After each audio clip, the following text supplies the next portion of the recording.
Welcome to the Charley Creek Inn in Wabash, Indiana. We're standing on the corner of Market and Miami Streets, and behind me you can see the Charley Creek Inn. The building was originally constructed as the Hotel Indiana in 1920 by architect Charles Nickel. It had 79 guest rooms and contained features such as a cafeteria, a banquet hall.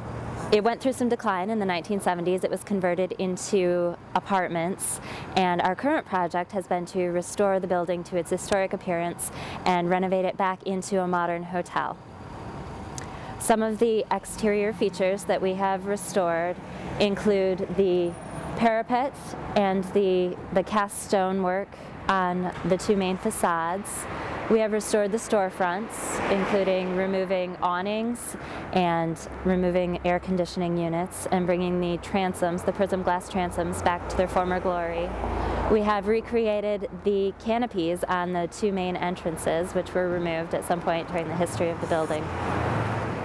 Let's go take a look inside.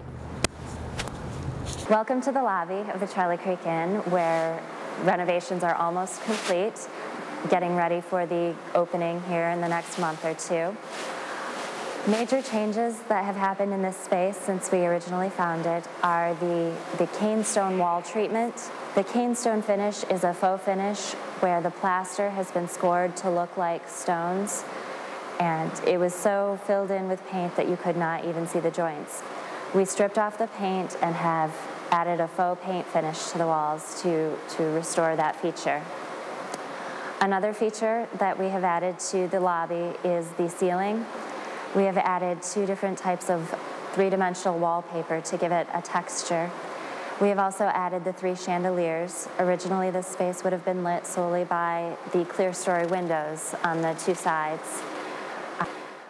Here we are down in the banquet hall, the basement banquet hall, where, as you can see, work is still continuing. The carpet is being installed today. Major changes in this space.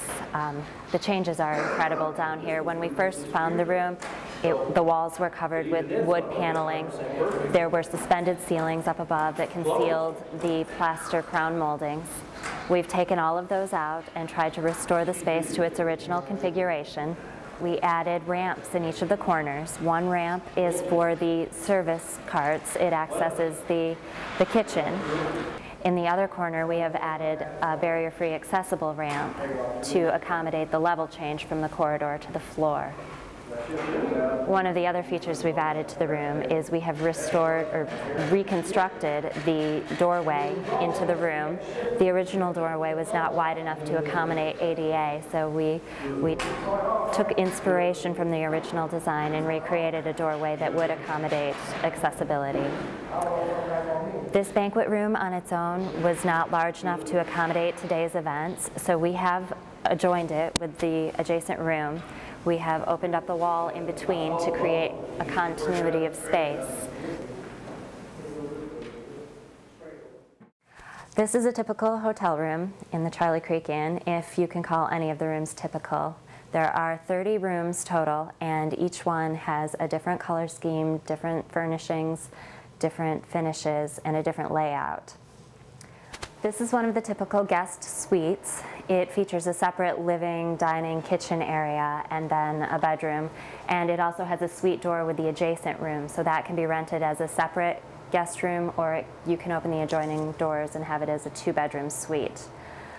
This unit is special because it is the fully accessible unit, so all of the cabinetry, all of the sinks and the appliances are accessible. The bathroom is fully accessible. Here we are at the rooftop party room, now called the Cloud Club. Originally, the building ended at 4 stories, but we have decided to add this rooftop pavilion on the 5th floor to take advantage of the views of downtown Wabash. This room was set back from the perimeter of the building to minimize the sight lines from the historic district. This room features glass all the way around the perimeter. The glass doors open up onto balconies that will eventually look out onto a green roof. That will be installed later this spring.